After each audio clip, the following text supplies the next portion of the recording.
Mulai ya. Bismillahirrahmanirrahim. Assalamualaikum warahmatullahi wabarakatuh. Innal hamdalillah nahmaduhu ta'ala wa nasta'inuhu wa nastaghfiruh wa na'udzu billahi min shururi anfusina wa min sayyiati a'malina may yahdihillahu fala mudilla lahu wa may yudlilhu fala hadiyalah. Asyhadu an la ilaha illallah wahdahu la syarika lah wa asyhadu anna Muhammadan abduhu wa rasuluh. Ya ayyuhalladzina amanu taqullaha haqqa tuqatih wa la tamutunna illa wa antum muslimun.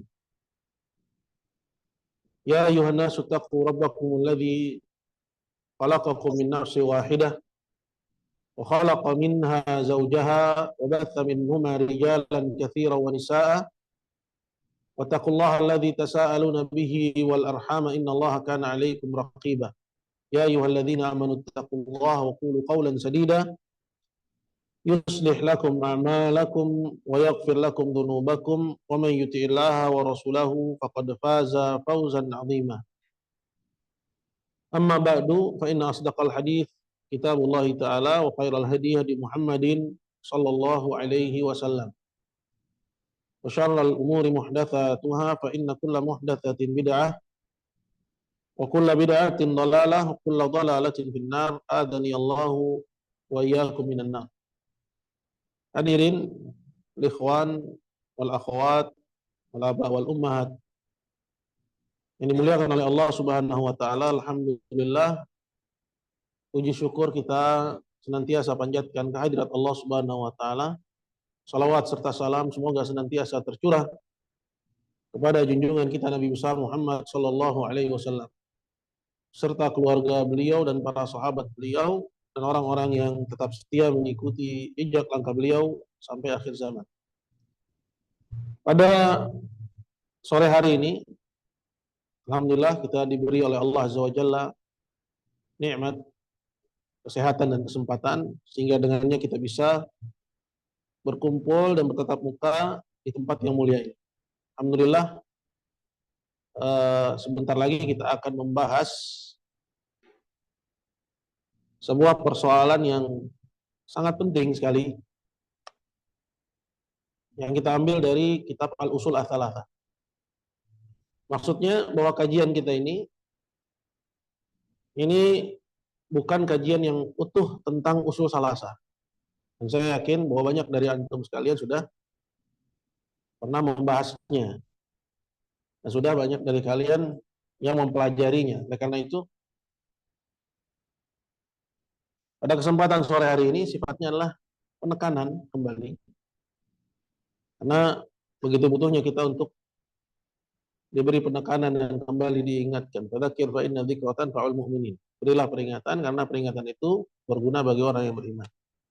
Dan juga seringkali seorang itu belajar satu kitab lalai. Dia sudah selesai tapi lalai. Artinya dia baru mengetahui apa yang dimaksud dari perkataan penulis setelah beberapa kali dia belajar. Oleh karena itu, alangkah baiknya seorang muslim ketika dia membaca sebuah kitab itu tidak mencukupkannya dengan sekali. Bahkan dia baca berulang kali, dan kalau dia mampu dia baca berulang kali kepada banyak al-masyayikh atau para dai yang lurus akidahnya, sehingga dia akan mendapatkannya suatu faidah yang baru, suatu pelajaran yang berharga yang belum dia dapatkan sebelumnya. Ikhwas sekalian dimuliakan Allah Subhanahu wa taala, usul salasah seperti yang kita ketahui, dia berbicara tentang tiga landasan al-Islam, yaitu tentang ma'rifatullah, wa ma'rifatun nabiyyih, wa ma'rifatul dinil Islam bil adillah. Yaitu mengenal Allah, mengenal ya, nabinya, dan mengenal agama Islam dengan dalil. Ini ada di bagian terakhir dan mengambil porsi yang cukup besar dari kitab.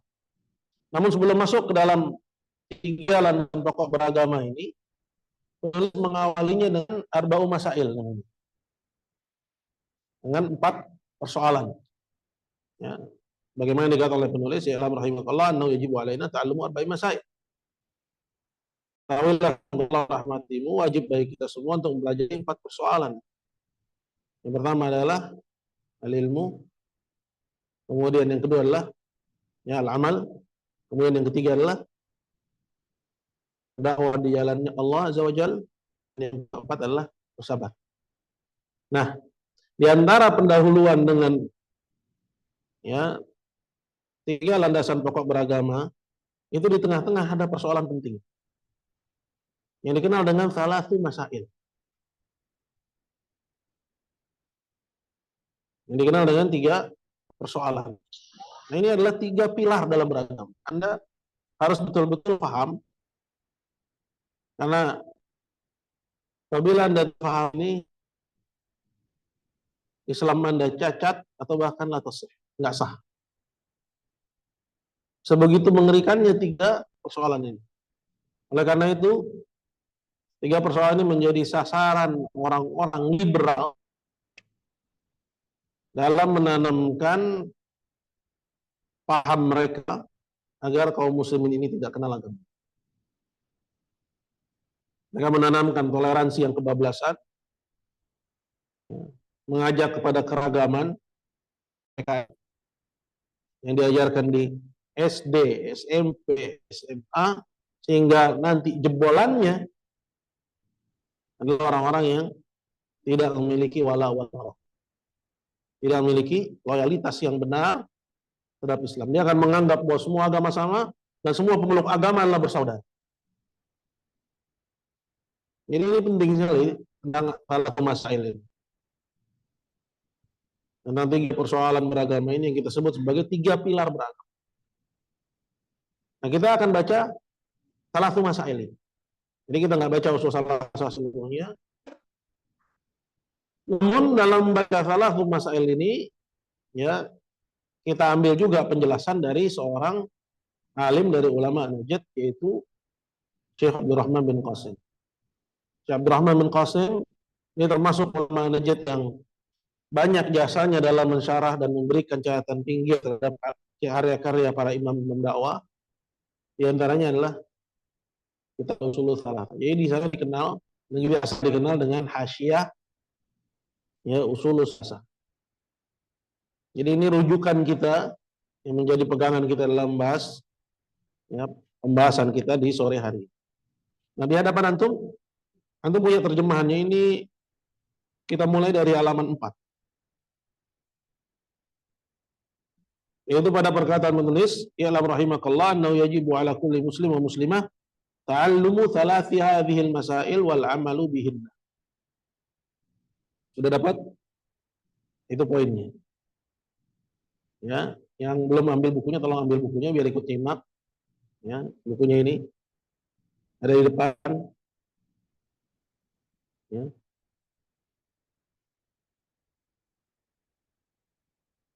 Baiklah, hadirin muliakan Allah Subhanahu wa taala. Kita akan masuk kepada pembahasan. Bismillahirrahmanirrahim. Qala al-muallif rahimahullah, berkata al-Imam al-Mujaddid Syekh Muhammad bin Abdul Wahhab rahimahullahu taala. I'lam rahimakallahu annahu yajibu ala kulli muslimin wa muslimatin ta'allumu thalathi hadhil masail wal amalu bihinna. Ketahuilah semoga Allah merahmatimu. Ini kalau terjemahannya agak berbeda, maklumi aja, karena saya nggak baca terjemahan. Ya. Beda-beda redaksi sedikit aja nggak apa-apa. Ya. Ketahuilah semoga Allah merahmatimu bahwasanya wajib atas setiap muslim laki-laki dan perempuan mempelajari 3 persoalan berikut dan mengamalkan. Jadi itu bukan hanya seseorang wajib mempelajarinya, kemudian selesai. Karena ilmu itu, ya, itu ada sedekahnya. Setiap ilmu itu ada sedekahnya. Apa sedekahnya? Adalah al-amal. Hendaknya seorang beramal. Dan karena juga al-iman itu qaulun wa amal. Ucapan dan juga perbuatan. Ya, maka ditekankan di sini setelah kita mengetahuinya wajib bagi kita untuk meyakininya sebagai kebenaran, kemudian ya mengamalkannya.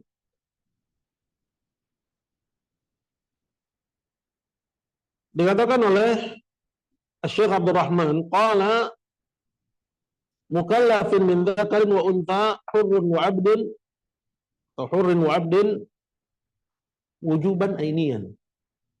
Wajibnya di sini bagi setiap muslim laki-laki dan perempuan, baik dia itu merdeka atau budak, nggak dibedakan. Wajib mempelajari 3 persoalan ini dan mengamalkannya. Wajibnya bukan wajib kifai, dikenal dengan wajib kifayah, melainkan wujuban ainian, fardunya fardu ain, ya, yuaqabul mar'u ala tarkih. Kalau seorang nggak mempelajarinya atau dia mempelajarinya namun tidak mengamalkannya, maka dia akan dihukum karena kelalaiannya. Ini 3 persoalan. Dari sini kita bisa merasakan bagaimana pentingnya 3 persoalan ini dalam kehidupan beragama kita. Ya. Ta'allumu thalathi hadhil masail wal amalu bihinna. Wajib untuk mempelajari 3 persoalan berikut dan mengamalkannya. Ai ma'rifatuhunna wa i'tiqadu ma'aniha. Ya, mempelajarinya maksudnya dia mengetahui 3 masail ini. Ya, meliputnya. Ya, setelah dia paham, dia pemahamannya bukan pemahaman yang sekedarnya, melainkan dia bisa meliputnya. Dan seperti itulah hendaknya seorang dalam belajar. Ya. Misalnya bahas usul salasa, dia bisa cerita. Usul salasa itu isinya apa? Bahas qawaid arba, dia bisa cerita. Ya, qawaid arba itu isinya apa? Nah, orang yang belajarnya seperti itu, dia yang benar belajarnya. Tapi kalau dia, saya udah selesai usul salasa, qawaid arba. Namun ketika ditanya, ya banyak ngelesnya. Ya, oh, waktu itu saya nggak masuk Ustadz, waktu itu saya terlambat, gini dan lain sebagainya. Ya, sebenarnya dia belum mempelajarinya. Nah, begitu juga dalam setiap disiplin ilmu. Baik akidah, fikih, ya, bahasa Arab dan semuanya. Harus seorang belajar itu dengan meliputinya. Ya. Dan kajian-kajian seperti ini insya Allah ini akan membentuk pribadi seorang muslim. Kajian kitab, ya. Adapun kajian-kajian tematik, ya itu tidak akan membentuk pribadi seorang muslim. Itu hanya membentuk simpatisan. Dan kita tidak cari simpatisan. Ya, kita pengen seorang muslim yang sah Islamnya, yang diterima imannya oleh Allah Subhanahu wa taala, syukur-syukur dia menunaikan tanggung jawab dakwah ke jalan Allah. Ma'rifatun wa i'tiqadu ma'ani. Jadi setelah dia ngerti, dia yakini itu sebagai kebenaran. Dia yakini sebagai kebenaran. Begitu juga halnya dalam la ilaha illallah. Dia ngerti maknanya, dia yakini sebagai kebenaran. Setelah dia yakini itu sebagai kebenaran, wal amalu bimadlulihinna, diamalkan kandungannya. Qala fa innal amala huwa thamaratul ilmi. Karena sungguhnya amalan itu adalah buah dari ilmu. Nah, kalau satu ilmu tidak diamalkan, ya, maka sesungguhnya ilmu itu sebenarnya nggak ada. Bagaimana dikatakan oleh Ali bin Abi Thalib, ihtifal ilma bil amal fa in ajabahu wa illar tahal. Panggillah ilmu itu dengan diamalkan. Kalau dia datang, maksudnya Anda amalkan, berarti ilmu itu ada. Namun kalau tidak diamalkan, ketahuilah bahwa sungguhnya ilmu itu sebenarnya telah pergi. Al-ula, sekarang kita akan masuk kepada persoalan yang pertama. Apa persoalan yang pertama itu? Qala anna Allah khalaqana wa razaqana wa lam yatrukna hamala bal arsala ilaina rasula faman ata'ahu dakhalal jannah wa man asahu dakhalan nar. Bahwasanya Allah Subhanahu wa taala telah menciptakan kita dan memberikan rezekinya kepada kita, lalu dia tidak meninggalkan kita begitu saja. Diciptakan kita, diberi rezeki. Ya. Sampai kepada porsi ini, kita belum berbeda dengan ciptaan Allah yang lain dari para hayawan. Makanya dalam bahasa Arab manusia disebut sebagai apa? Hayawan natiq. Ya. Hewan yang berbicara gitu ya. Hayawan natiq. Pada porsi Allah ciptakan kita, Allah beri rezeki kita. Kita belum ada perbedaan apa-apa dengan mereka. Tapi pada porsi yang selanjutnya apa itu? Lam yatrukna hamal. Allah nggak tinggalkan kita begitu saja tanpa hidayah, tanpa petunjuk. Hewan ghairu mukallaf, tidak ada perintah dan tidak ada larangan bagi mereka. Namun kita berbeda. Allah tidak tinggalkan begitu saja, bal arsala ilaina rasulan. Apa maksudnya? Allah utus kepada kita seorang rasul. Faman ata'ahu dakhalal jannah. Barang siapa yang mentaati rasul tersebut, dia masuk jannah. Yang diartikan surga. Bagusnya kita bahasakan dengan jannah. Ya. Karena istilah surga itu ya, pertama dia merupakan bahasa yang diambil dari agama sebelah. Yang sangat identik dengan keyakinan-keyakinan yang rusak tentang negeri akhirat. Istilah surga itu. Ya, mereka bahasakan dengan suwarga. Dan mereka punya keyakinan-keyakinan yang berbeda dengan jannahnya kaum muslimin. Ini perlu ada pembahasan khusus hadirin Allah. Jadi kalau kita bisa ganti dalam pembahasan surga itu dengan jannah itu lebih tepat. Wa man ata'ahu dakhalal jannah, barang siapa yang mentaati rasul tersebut dia masuk jannah. Maksudnya masuk surga. Wa man asahu dakhalan nar, dan barang siapa bermaksiat kepada rasul tersebut maka dia masuk neraka. Kemudian beliau mengutip dalilnya dari Al-Quran. Kita nggak baca dulu dalilnya. Kita akan baca dulu keterangan dari Syekh Ibnu Qasim rahimahullah ta'ala. Kata beliau, Al-awjadana ba'da an lam nakun syai'an. Allah menciptakan kita. Setelah sebelumnya kita ini nggak ada. Kemudian kita diadakan. Ya. Untuk apa?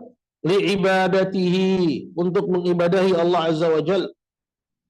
Wa razaqana an-ni'am. Kemudian setelah kita ada, ya, kita butuh hidup. Ya, dikasihlah kita semua yang menunjang kehidupan kita. Laki-laki ya perlu pasangan, perempuan perlu pasangan, ada. Ya. Sebab untuk hidup Allah sediakan makanan, minuman, ya. Razaqana. Allah Azza wa Jalla beri kepada kita rezeki. Tujuannya untuk apa? Linasta'ina biha ala ma khuliqna lahu. Agar itu semua kita fungsikan buat merealisasikan maksud dan tujuan diciptakannya kita. Ya, Anda dikasih mata, itu bukan hanya untuk menangkap objek. Bukan hanya untuk itu. Tapi ada nilai yang lebih tinggi daripada sekedar menangkap objek. Apa itu? Itu untuk mengenal kebesaran Allah Subhanahu wa ta'ala. Dari objek yang Anda lihat, kemudian timbul rasa ya, pengagungan kepada Allah Subhanahu wa ta'ala. Anda dikasih telinga bukan sekedar menangkap objek suara, melainkan untuk mengenal Allah dengan kebesarannya dan keagungannya. Dan begitu juga indera-indera yang Allah Azza wa Jalla berikan kepada kita. Wallazi khalaqakum wa ja'alakumus sam'a wal absara wal afidah qalilan ma tadhkurun.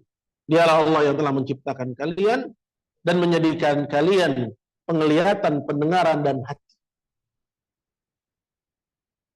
Bukan buat hanya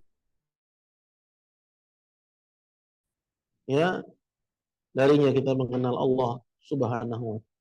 Itu tujuan yang paling tinggi dari indera yang Allah Azza wa Jalla berikan kepada kita.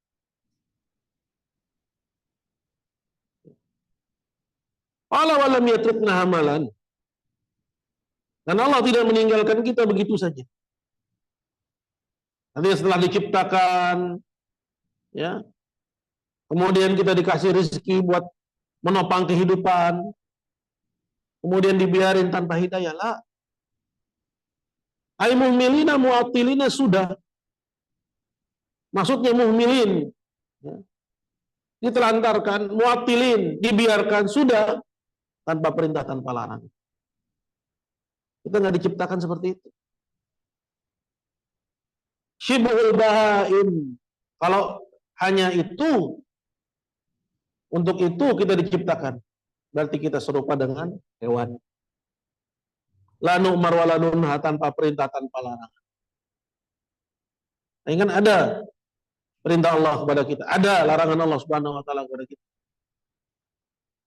Hal ini seperti yang Allah firmankan dalam Al-Qur'an, ayahsabul insanu ayyutraka sudah. Apakah manusia menyangka bahwa mereka akan dibiarkan sudah? Apa itu sudah? La yu'mar wa la yunha, tanpa perintah, tanpa larangan. Nah, ini sampai kepada poin ini, ya, ikhwas sekalian kepada Allah Subhanahu wa taala. Kita lihat banyak orang yang mengaku muslim itu enggak nangkap, ya, nilai ini. Menyangka bahwa hidupnya hanya untuk makan, minum, dengan, ya, berkeluarga. Adapun untuk mentaati perintah Allah, mempelajari agama Allah, sedikit dari mereka yang dapat petunjuk. Iya Allah, betul. Kalau Anda benar-benar perhatikan kehidupan orang sekarang. Allah Jalla wa'ala juga berfirman, wa qala afa asibtum annama khalaqnakum abatha. Apakah kalian menyangka bahwa kami ciptakan kalian sia-sia wa annakum ilaina la turja'un? Lantas kalian tidak dikembalikan kepada kami. Fata'ala Allahul Malikul Haq, maka maha tinggi Allah Raja yang sesungguhnya, la ilaha illahu, tidak ada yang berhak diibadai kecuali Dia.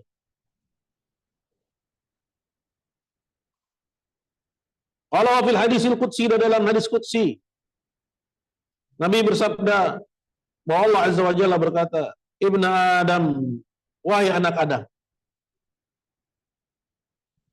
khalaqtuka li ajli fala tal'ab. Aku ciptakan kalian untukku, maka jangan main-main aja. Wa khalaqtu kulla syai'in li ajlik fala tat'ab. Dan aku ciptakan segala sesuatu buat kamu, sehingga kalian nggak usah susah payah. Maksudnya apa? Cukup tunaikan tujuan Anda diciptakan. Apa itu? Ibadah. Jangan urusan cari rezeki jadi penghalang dari ibadahmu kepada Allah Azza wa Jalla. Karena pada hakikatnya, apa yang Allah beri cukup apa nggak cukup? Yang bikin nggak cukup apa? Gaya hidup. Betul nggak sih? Ya, nggak ada yang suruh, ya, ente punya anak minumnya bebelak. Siapa yang suruh? Ada ayatnya. Kasih minum air susu apa aja. Ya, tapi ketika seorang punya standar yang tinggi, dia sendiri yang susah. Betul nggak sih? Ya, nggak ada yang suruh orang untuk sekolah di sekolah yang mahal. Tapi ketika seorang punya, ya, buat prestis, akhirnya anaknya di sekolah-sekolah yang dia sendiri akhirnya yang repot. Dia sendiri yang repot akhirnya. Sehingga akhirnya dengan alasan cari rezeki buat, ya, keluarga, ibadah ditinggalkan, tauhid diabaikan, sunnah dilalaikan. Ya, ini hadis azim. Hadirin mulia Allah Subhanahu wa taala. Khalaqtuka kulla syai'in li ajli. Aku ciptakan segala sesuatu buatmu, fala tat'ab. Makanya Allah berfirman dalam Al-Qur'an, Wa ma khalaqtul jinna wal insa illa liya'budun. Apa setelahnya? Aku ciptakan jin dan manusia. Tidaklah aku ciptakan jin dan manusia melainkan untuk beribadah kepadaku saja. Apa setelahnya? Setelahnya itu penting. Apa itu? Ma uridu minhum min rizqin. Aku ciptakan mereka bukan untuk aku minta dari mereka rizki. Ya. Wa ma uridu ayyut'imun, atau agar mereka memberi aku makan. Innallahu war-razzaq dzul quwwatil matin. Tapi Allah lah dia yang maha memberi rizki. Razzaq itu mengandung makna katsirur rizq. Banyak rezekinya. Allah banyak rezekinya dan dia menyampaikan rezekinya kepada hamba. Itu makna dari Razzaq. Maka senada dengan hadis tadi, fala tata'ab. Maka enggak usah kalian susah payah. Berkata Ibnu Qasim, qala bal khalaqana lina'budahu wahdah. Bahkan Allah Azza wa Jalla ciptakan kita untuk mengibadahinya saja. La syarikalah. Dan tidak menyekutukannya dengan suatu apapun. Nah kemudian kata penulis, bal arsala ilaina rasulah. Bahkan Allah utus kepada kita seorang rasul. Ini menunjukkan akan rahmatnya Allah kepada hambanya. Bahwa persoalan hidayah, Allah tidak biarkan manusia mencarinya dengan sendirinya. Tapi diturunkan, diutus seorang rasul, diturunkan kepadanya kitab. Enak kan?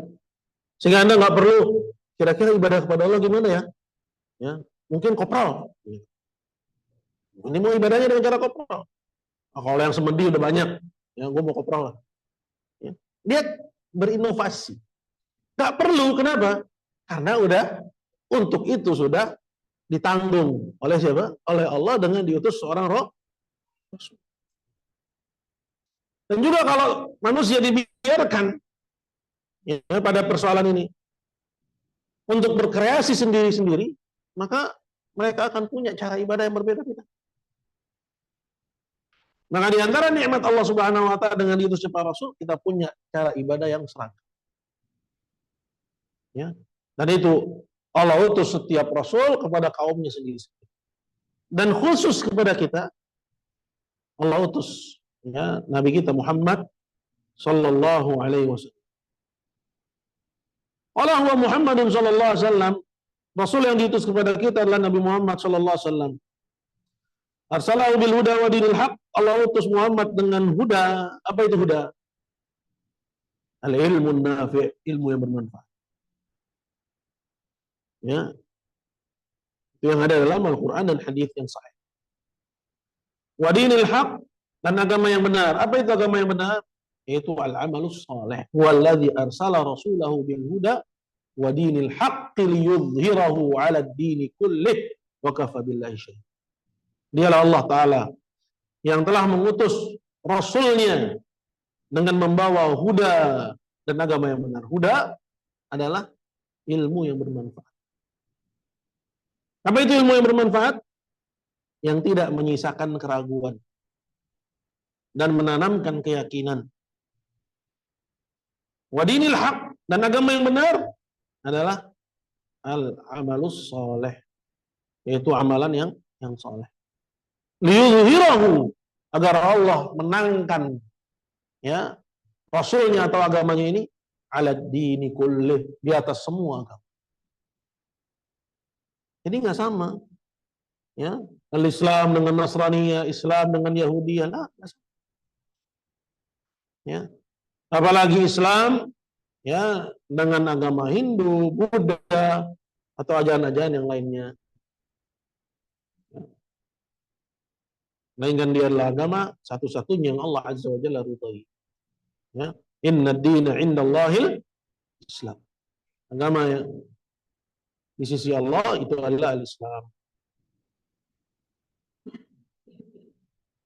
Qala wa hadza aslun 'azim min usuluddin. Ini adalah pokok yang agung dari pokok-pokok agama. Yajibu alaina ma'rifatu, wajib bagi kita untuk mengetahuinya, wa i'tiqaduhu, dan meyakininya. Jadi setelah tahu, kalau Anda belum yakin, belum ya sah iman Anda. Sama seperti kalimat tauhid, Setelah tahu maknanya Anda belum yakin bahwa maknanya mana la ilaha illallah itu artinya la ma'budu bihaqqin illallah, Anda belum yakin, maka belum sah Islam. Dan Anda harus datangkan semua ya yang mendukung hadirnya keyakinan Anda terhadap persoalan tauhid, terhadap persoalan ini. Kalau belum, maka terus gali sampai tumbuh pada diri Anda ya. Begitu. Karena orang yang ragu, dan keraguan adalah sebab dari kufuran. Kufuran ada berapa? 4. Muaranya yang pertama apa? Ucapan. Kemudian perbuatan. Kemudian keyakinan. Yang keempat, keraguan. Orang yang ragu, maka belum sah Islamnya. Yajibu alaina ma'rifatu wa i'tiqaduhu, dan wajib bagi kita untuk mengenalinya dan meyakininya, wal amalu bimuqtadaha, dan mengamalkan kandungan. Ya. Inilah aslun azim. Apa itu? Itu perkara ya bahwa Allah Azza wa Jalla utus kepada kita seorang rasul. Untuk apa? Untuk ditaati, diikuti sunnahnya. Maka poin yang pertama ya dari 3 poin ini adalah poin kita sebut dengan pilar sunnah. Ini pilar sunnah. Sunnah itu adalah mengikuti ya semua yang dibawa oleh Nabi Shallallahu Alaihi Wasallam ya dari yang berupa keyakinan itu i'tiqadat, begitu juga ya al-amal ya yaitu ibadah ya dan juga al-muamalah ya. Ini poin yang pertama, itu poin sunnah. Qala faman ata'ahu, barang siapa yang mentaati Rasul yang diutus kepadanya. Untuk kita siapa? Muhammad. Ya. Anda nggak perlu mentaati Isa atau Musa lah. Ya. Cukup mentaati Rasul yang diutus kepada Anda. Dan utusan Allah kepada umat akhir zaman adalah Nabi Muhammad sallallahu alaihi wasallam. Faman ata'ahu dakhala al-jannah. Barang siapa yang mentaati Muhammad maka dia masuk jannah. Berkata Al-Allamah Ibnu Qasim, "Lianna ta'atahu ta'atun lillah." Karena mentaatinya adalah ketaatan kepada Allah. Jadi mentaati Nabi sama saja mentaati Allah. Karena Nabi tidak memerintahkan kecuali yang Allah perintah. Tidak melarang kecuali apa yang Allah larang. Allah berfirman dalam Al-Quran, "Wa may yuti'illaha wa rasulahu yudkhilhu jannat." Barang siapa yang mentaati Allah dan Rasulnya, Allah masukkan dia ke dalam jannat, yaitu surga-surga, jannat. Tajri min tahtihal anhar, mengalir di bawahnya sungai-sungai. Khalidina fiha, mereka kekal di dalamnya. Wa dzalikal fawzul azim, itulah keberuntungan yang besar. Ya. Itulah kesuksesan yang besar, yang sesungguhnya. Adapun seorang masih di dunia, sehebat apapun pencapaiannya, ya, dalam urusan dunia ataupun agama, sesungguhnya dia adalah insan mubtala. Orang yang masih dalam proses diuji. Kita ini masih dalam proses diuji. Cuman bedanya, ya, kalau ujian ya di kelas kita ya pengen buru-buru selesai, tapi kalau ujian di dunia kita nggak mau buru-buru kelar. Betul nggak? Hebat ya? Ya bahkan pengen panjang umur gitu. Sallallahu alaihi wasallam. Padahal kita nggak tahu kita selamat atau nggak selamat. Ya, ini ngeri sebenarnya. Nanti baru sukses ketika kita melangkahkan kaki di surga. Man zuhziya 'anil nar wa udkhilal jannah faqad faz. Barang siapa yang diselamatkan dari neraka dimasukkan ke dalam surga, dia orang yang sukses. Umal hayatud dunya illa mata'ul ghurur. Tidaklah kehidupan dunia selain kesenangan yang begitu. Ya enggak? Ada yang diuji dengan kepandaiannya, kecerdasan. Ada yang diuji dengan ya retorikanya, ada yang diuji dengan kekayaannya, ada yang diuji dengan kemiskinannya, ada yang diuji dengan kelemahannya, semua ujian. Ya, tapi kita demen diuji. Nasallallahu salamul afiyah. Ya. Selanjutnya, dalil yang kedua, "May yuti'illah wa rasulahu wa yakhshallaha wa yattaqihi wa ulaika humul faizun." Dan barang siapa mentaati Allah dan Rasulnya dan dia takut kepada Allah dan bertakwa kepadanya, mereka itulah orang-orang yang menang. Ya, mereka itulah orang-orang yang menang. Faman ata'u dakhalal jannah wa man 'asahu dakhalan nar. Barang siapa yang mentaati Muhammad dia masuk jannah, dan barang siapa yang bermaksiat kepada Rasulnya dia masuk ke dalam neraka. Adanallahu minha. Kata Ibnu Qasim, semoga Allah lindungi kita semua darinya, amin. Ya. Artinya bahwa Allah Azza wa Jalla mengancam bahwa Muhammad ini ujian bagi kita. Ya. Sebagaimana Anda ujian bagi saya juga ujian bagi Anda. Bahkan setiap dari kita ujian bagi yang lain. Wa ja'alna ba'dakum li ba'din fitnah. Kami jadikan sebagian kalian ujian bagi yang lain. Atasbirun. Sabar enggak sih? Wa kana rabbuka basira, dan Rabbmu Maha melihat. Iya kan? Yang diminta dari kita untuk berjalan di atas tariq, di atas jalan yang lurus. Dengan beragam macam ujian, bahkan suami ujian bagi istrinya, istri ujian bagi suaminya, anak ujian bagi orang tuanya, orang tua ujian bagi anak. Sampai hubungan yang terdekat. Apakah kita sanggup senantiasa taat kepada Allah, mengikuti perintah Rasulnya Shallallahu Alaihi Wasallam? Kalau orang paham akan hal ini, gerah Pak. Gerah nggak? Pengennya apa? Buru-buru kelar, buru-buru selesai dari ujian. Ya, dengan predikat mumtaz, selesai. Ya, udah, nggak mau lama-lama dapat 100 udah. Gitu kan? Tapi udah dapat 100, pengen lagi ikut, bahkan minta durasi ujian ini diperpanjang.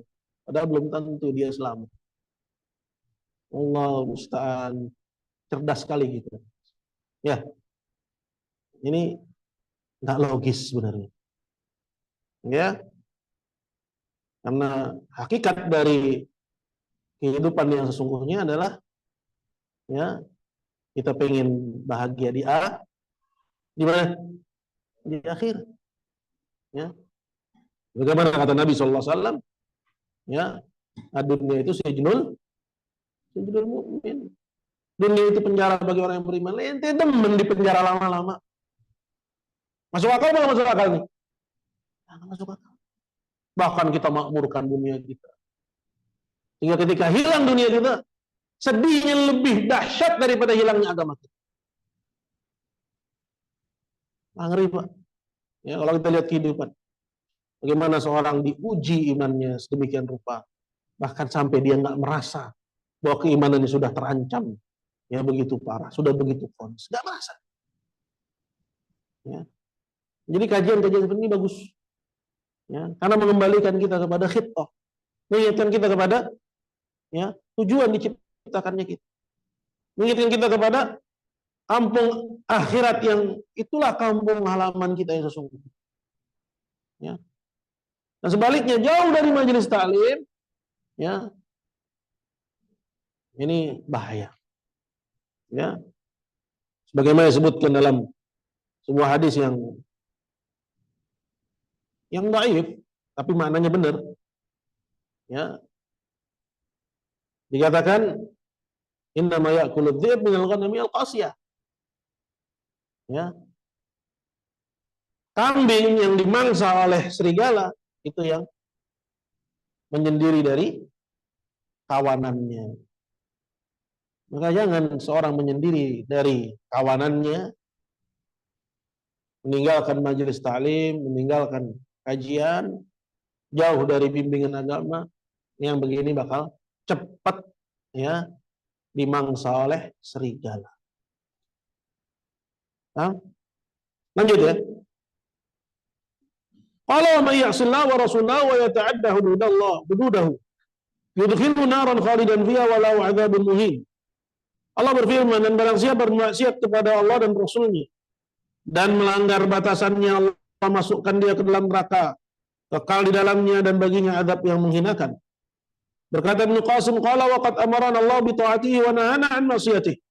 Allah telah memerintahkan kita untuk mentaatinya dan melarang kita dari bermaksiat kepadanya. Fi ghairi mawdi'in min kitabih, lebih dari satu tempat dari Al-Quran. Jadi Al-Quran itu mali penuh dengan perintah untuk mentaati Allah dan larangan dari bermaksiat kepada Allah Azza wa Jalla. Nah, ini poin yang pertama. Jadi seperti tadi telah disampaikan, poin yang pertama ini tentang pilar sunnah, ya, yaitu kewajiban untuk mentaati Rasul. Berkata Syekh Al-Imam Al-Mujaddid, wa dalilu qawlu ta'ala, sedangkan dalilnya adalah firman Allah Ta'ala, inna arsalna ilaikum rasula syahidan alaikum kama arsalna ila fir'auna rasula wa asa fir'auna rasul wa asa fir'auna rasul fa akhadnahu akhdhan wabila. Ini kalau kita lihat dalil yang dikutip oleh Al-Imam Al-Mujaddid itu, ya, di luar dugaan. Ya enggak? Kalau yang umum biasanya ya seperti yang tadi dikutip oleh Ibnu Qasim, "Man yuti'illah wa rasulah, wa man yuti'illah wa man yuti'ir rasul faqad ata Allah." Dalil umum. Tapi lihat, ya, ayat yang dikutip oleh Al-Imam Al-Mujaddid, ya, terdapat padanya dua hal. Perintah untuk mentaati Rasul yang diutus kepada kita, dan terdapat juga padanya ancaman. Sekaligus ancaman. Apa artinya? Sungguhnya kami telah mengutus kepada kalian seorang Rasul yang menjadi saksi atas kalian, yaitu atas ma'syar tsaqalain, ya, atas jin dan manusia, bi'amalikum, menjadi saksi atas perbuatan jin dan manusia. Karena yang mukallaf, yang kena perintah dan larangan itu bukan bangsa kita aja, bangsa manusia, ini jin yang ada di sini, yang mungkin hadir, yang mungkin dengar atau mungkin nguping, mungkin nggak? Sangat mungkin. Ya, dia juga termasuk mukallaf. Ya, terkena perintah untuk taat kepada Muhammad dan larangan dari bermaksiat. Ya. Syahidan alaikum, bahwa Rasul itu sebagai saksi atas kalian. Maksudnya atas amalan jin dan manusia nanti di hari kiamat. Allah Ta'ala berfirman, wa kadzalika ja'alnakum ummatan wasata, dan demikianlah kami jadikan kalian, maksudnya umat Islam, sebagai umat wasatan. Apa maksudnya wasatan? Adalan khiyaran. Ya.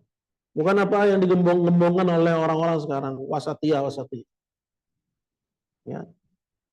Namun maksudnya adalah liberalisme, ya, permisivisme, ya, dengan mengutip ayat, namun memaknai ayat tersebut dengan makna yang berbeda dari yang dimaukan oleh Allah dan Rasul. Ummatan wasatan artinya adlan khiyar, umat pilihan, adil, ya.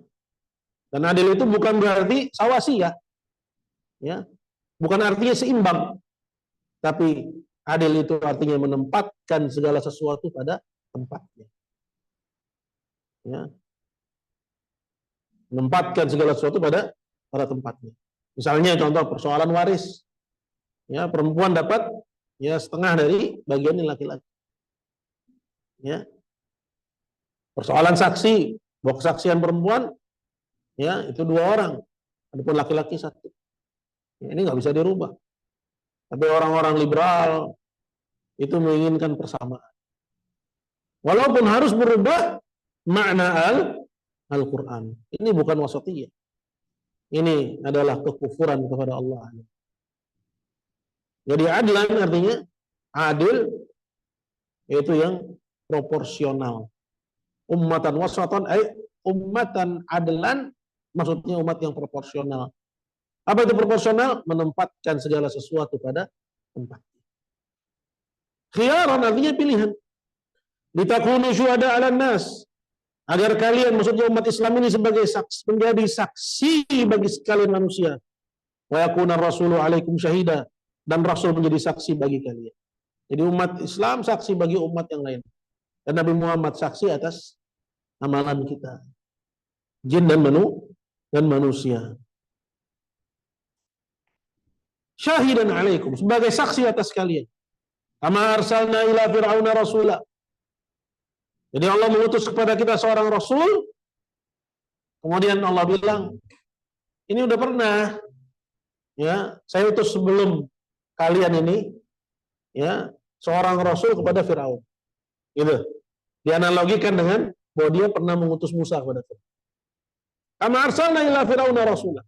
Bagaimana kami telah mengutus kepada Firaun seorang rasul. Siapa rasul yang diutus kepada Firaun? Musa. Kemudian Allah bilang fa'asa fir'aunur rasul. Tapi Firaun bermaksiat kepada rasul yang diutus kepadanya. Fa'akhadnahu akhda wabila, maka kami hukum dia dengan hukuman yang keras. Maksudnya apa? Ini warning. Kalau kalian tempuh jalannya Firaun, ya, bermaksiat kepada rasul, maka nasib kalian sama seperti Firaun. Allah azza wa jalla, ya, akan hukum kalian dengan hukuman yang keras. Fa'akhadnahu akhda wabila. Ya. Qala wa Musa kalimur Rahman alaihi salam. Rasul yang diutus kepada Firaun itu adalah Musa. Nabi yang diajak bicara oleh Allah Rahman alaihi salam. Kama akhbarallahu bi fi ghairi mawdhi'in min kitabih. Seperti yang Allah Ta'ala kabarkan lebih di banyak tempat dari kitabnya. Kemudian berkata Ibnu Qasim, ay asa Fir'aunu Rasulullah Musa alaihi salam. Firaun bermaksiat kepada rasulnya, yaitu Musa alaihissalam, wa aba illa tamadi, dan dia enggan selain terus menerus berada di dalam kekufuran dan tughyan dan sikap yang melampaui batas. Dan akidah kita umat Islam bahwa Firaun mata kafir, mati dalam keadaan kafir.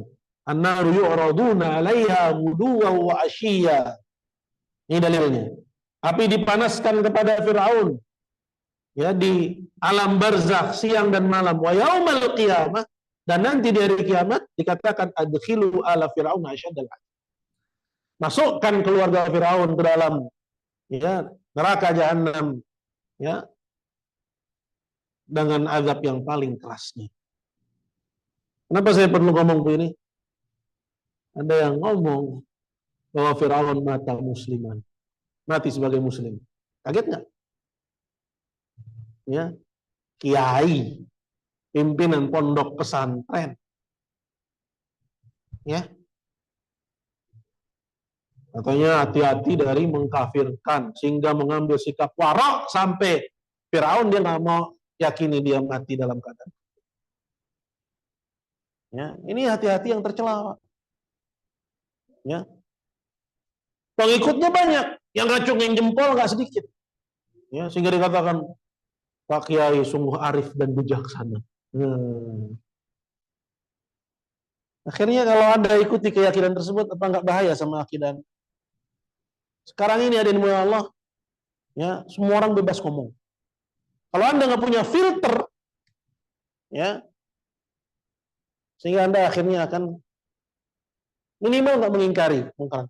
Contoh misalnya, mungkin antum nggak nonton televisi, ya mungkin ada juga yang nonton, Anda nggak tahu. Ya, iklan Aqua sekarang beredar di televisi. Apa dia bilang? Ya, diciptakan oleh alam. Diciptakan oleh alam. Berarti penciptanya siapa? Allah atau alam? Ini akidah kita apa akidah orang kafir? Bahkan Yahudi, Kristen nggak berakidah seperti itu. Ya, pada ucapan tersebut terdapat, ya, akidah anti Tuhan. Ya, itu juga iklan Pentin. Ya, rambut kusam, masa sih takdir, dia menafikan takdir. Ya, kemudian di akhir iklan dia bilang rambut kusam bukan takdir. Padahal keyakinan kita sebagai seorang muslim bahwa nggak ada di alam semesta ini satupun yang keluar dari takdir Allah. Nah, yang begini ini akan terus ada, hadirin muliakan Allah. Ya, Kalau nggak ada orang-orang yang mencermati, memberi petunjuk, mengarahkan, ya, sibuk dengan urusan pribadinya sendiri-sendiri, apa nggak rusak akidah anak-anak kita? Ya. Dan kita bisa sebutkan ratusan contoh dari ucapan-ucapan yang sebenarnya bertentangan dengan akidah Islam. Ya. Di antaranya bisa mengurangi kesahihan, kesempurnaan Islam, bahkan banyak dari yang, ya, bisa mencabut Islam dari akar, membatalkan Islam. Rasulullah SAW. Jadi yang kita butuhkan adalah akidah yang benar yang bisa menjadi filter buat diri kita dan juga orang-orang yang kita cintai, orang-orang yang kita sayang. Ya, kalau kita nggak bisa mengajak semua orang, berarti siapa yang kita ajak? Wa anzir ashiratakal akrabin. Berilah peringatan kepada keluargamu yang terdekat. Ya. Nah, ini selesai kita dari poin yang pertama. Ya. Jadi kesimpulan dari poin yang pertama ini apa? Pilar sunnah. Kewajiban mentaati Rasul. Karena yang kedua ini tentang pilar tauhid. Ya. Pilar tauhid. Berkata penulis qala ats-tsaniyatu, perkara yang kedua atau pokok yang kedua atau masalah yang kedua. Anallaha la yarda yushraka ma'hu ahadun fi ibadatih. La malakun muqarrabun wala nabiyyun mursal.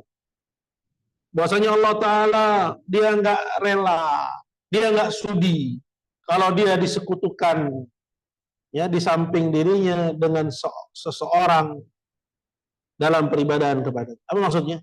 Allah nggak ridha dengan kesyirikan. Allah nggak sudi kalau, ya, dia disandingkan dengan selain dia sebagai sekutu baginya dalam ibadah. Karena ibadah itu hanya milik Allah Subhanahu wa taala. La malakun muqarrab. Apakah yang disandingkan sebagai sekutu Allah itu malaikat? Sedangkan malaikat itu dekat kedudukannya dengan Allah. Wala nabiyyun mursal, tidak juga, ya, dia sudi disandingkan dengan nabi yang diutus. Nah, ini dua, ya, golongan. Yang pertama malaikat, hamba Allah yang soleh yang menghuni langit, ya. Dan yang kedua adalah Rasul, hamba Allah yang soleh yang menghuni bumi. Bahwa Allah nggak studi kalau dia disekutukan dengan hamba pilihan. Maka apalagi kalau dia disekutukan dengan selain mereka. Ya, dari orang soleh selain Nabi atau wali atau bahkan, ya, orang-orang yang semasa hidupnya sesat, kemudian diyakini oh dia wali, ya, kemudian dianggap sebagai sekutu Allah, disembah di samping Allah Subhanahu wa taala. Dalilnya adalah firman Allah Subhanahu wa taala, "Wa annal masajida lillahi fala tad'u ma'allahi ahada." Dan bahwasanya masjid-masjid itu adalah milik Allah.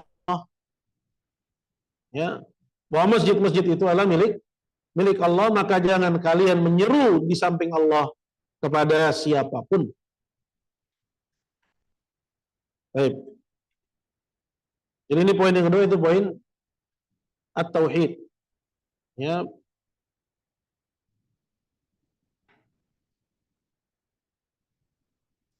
Berkata Ibnu Qasim rahimahullah, qala fa huwa subhanahu al-mustahiq laha wahdah.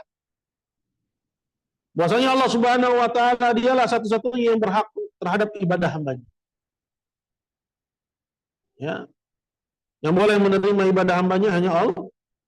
Hanya Allah. Wa man siwahu la yastahiqu syai'an minha. Adapun selain Allah enggak berhak menerima ibadah hambanya.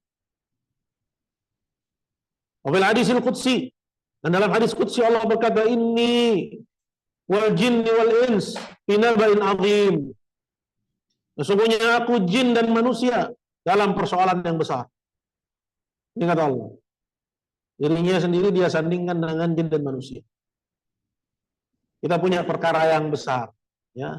Ya, orang bilang, lu masih ada urusan sama gue, ya. Ya. Ya, Allah bilang dalam hadis qudsi, sesungguhnya aku jin dan manusia masih ada urusan. digituin aja, ya. Tapi ketemu teman lama gitu misalnya, ketemu lagi nih, urusan kita belum kelar ya, risih nggak kita? Ya, aduh masih ada PR nih gua sama dia, ya nggak? Gimana lagi kalau PR kita kepada Allah? Allah masih bilang kepada kita, ini wal jin wal ins finna bainahum. Aku, begitu juga jin dan manusia berada dalam urusan yang besar. Ya. Akhluqu, aku menciptakan, wa yu'bad ghairi, tapi yang diibadahi selain aku, kata Allah. Ya. Wa arzuqu, aku yang beri rezeki, wa yushkar siwaya, tapi ya yang disyukuri selain aku.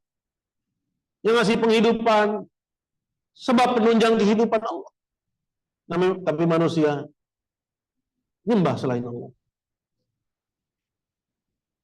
Atahabbab ilaihim bin ni'am, aku mendekat kepada hambaku dengan memberikan mereka nikmat-nikmat. Ya. Kalau Anda misalnya berbuat baik pada seorang siang malam, ya, setiap hari, ya, Anda orang itu akan bilang, ini kenapa sih? Ada maunya ya, gitu kan? Ya, apa sih pengennya? Allah Azza wa Jalla yatahabbab ila ibadi, berusaha untuk mendekat kepada hambanya dengan memberikan semuanya. Jadi kalau Anda lagi dapat nikmat, ya, boleh deh Anda girang, tapi jangan lupa, ya, kalau lagi dapat nikmat, sempetin juga sedih. Pernah nggak lagi dapat nikmat sedih? Kalau belum, coba rasain. Gimana caranya? Coba itu pikir. Yang pertama, nikmat ini akan hilang setelah. Karena nggak ada yang abadi kecuali nikmat di akhirat. Ya. Kemudian yang kedua, pikirin, ya makin nggak punya alasan gue sama Allah. Pernah nggak berpikir seperti itu? Allah kasih kita kesehatan yang Masya Allah, penampilan yang Masya Allah, keluarga yang Masya Allah, ya, orang tua yang menginginkan kepada kita kebaikan, dimudahkan nikmat iman, dimudahkan sarana untuk belajar. Pernah nggak kita mikir, ya makin nggak punya alasan aku di hadapan Allah. Jadi lagi dapat nikmat sedih. Ya. Kenapa? Karena kita semakin tidak punya alasan di hadapan Allah. Atahabbab ilaihim min ni'am, aku mendekat kepada hambaku dengan memberikan mereka nikmat, wa yatabaghaduna ilayya bil ma'asi, namun mereka malah memancing amalahku dengan bermaksiat. Makanya syukur yang paling tinggi itu adalah apa? Tauhid. Ya. Allah berfirman dalam Al-Quran, anishkurli wali walidai, bersyukurlah kalian kepadaku dan kepada kedua orang. Dalam ayat yang lain kata Allah Subhanahu wa taala, ya, bahwa syukur yang paling tinggi itu adalah at-tauhid. Ya. Maka dimulai Allah Subhanahu wa taala, kalau seorang tidak mengibadahi Allah, menauhidkan Allah, pada hakikatnya dia nggak bersyukur kepada Allah Subhanahu wa taala. Ya.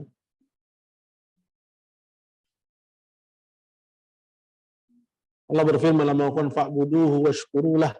Beribadahlah kalian kepada Allah dan tunaikanlah rasa syukurmu kepadanya. Ya. Kemudian selanjutnya berkata Ibnu Qasim, li'anna syirka Allahumul zulm, karena kesyirikanlah kezaliman yang paling besar.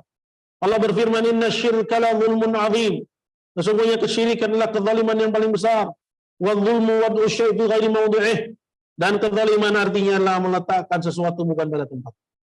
Anda ibadah kepada selain Allah, sedangkan selain Allah enggak benar ibadah.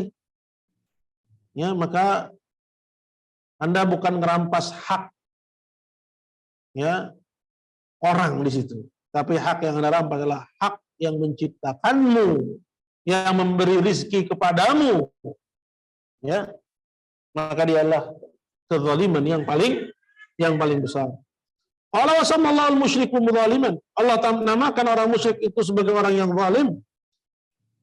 Lianna wada'al ibadah fi ghairi mawdhiha, karena meletakkan ibadah bukan pada tempatnya, wa sarfuha li ghairi mustahiqiha, dan memberikan ibadah kepada yang bukan berhak menerimanya. Ya, itu hakikat kesyirikan. Wa akhbara ta'ala annahu la yardha li ibadil kufur. Dan Allah mengabarkan bahwa dia tidak ridha hambanya kufur. Wa innama yardha lahumul Islam. Allah hanya ridha bagi hambanya Islam. Kama qala ta'ala, bagaimana Allah Ta'ala firmankan, wa raditu lakumul Islam dina.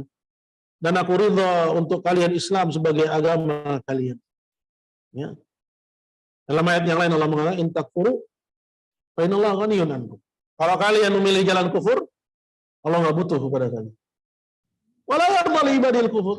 Dan Allah tidak ridha hambanya kufur.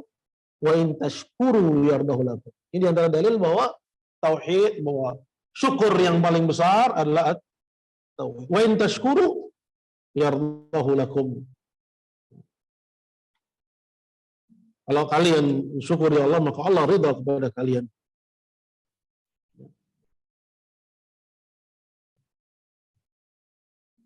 Wabil hadis, dan dalam hadis disebutkan, innallaha yarda lakum thalathan, Allah ridha untuk kalian 3 hal.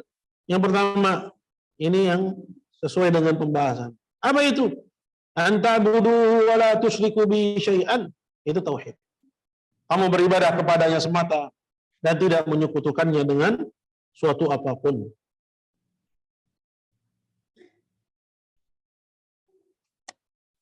Nah, ini dimulai Allah Subhanahu wa taala, ini poin yang kedua, yaitu pilar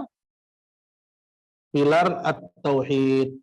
Dan penulis berdalil dengan surat Jin ayat 18. Itu firman Allah, wa annal masajida lillah. Masajid maksudnya adalah bentuk jamak dari masjid.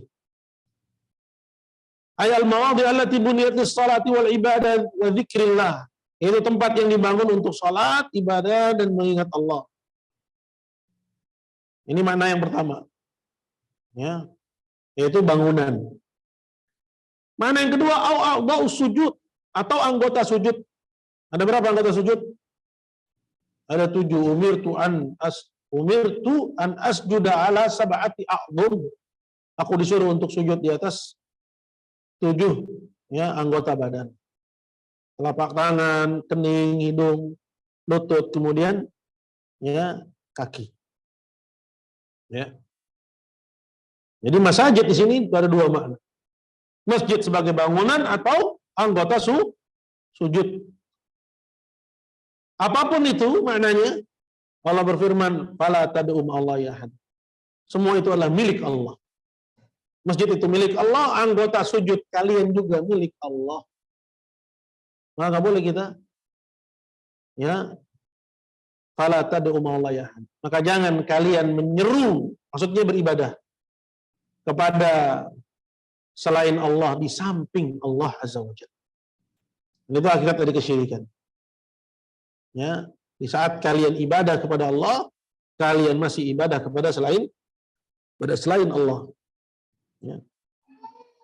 Nah, dalil ini juga menjadi, ayat ini juga menjadi dalil akan haramnya sujud li ghairillah. Haramnya sujud kepada selain Allah, dan bahwasanya barang siapa yang sujud kepada selain Allah, maka dia telah memberikan ibadahnya kepada selain Allah. Dan barang siapa yang ibadah kepada selain Allah, maka dia jatuh kepada kesyirikan yang besar.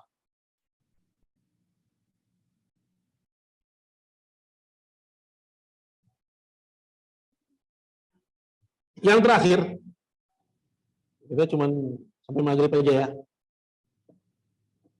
Ini ada banyak juga yang kita skip, nggak semuanya dibaca. Karena kalau semua dibaca, saya lihat, waduh, cukup ini. Maghrib jam berapa? Hah? Ya.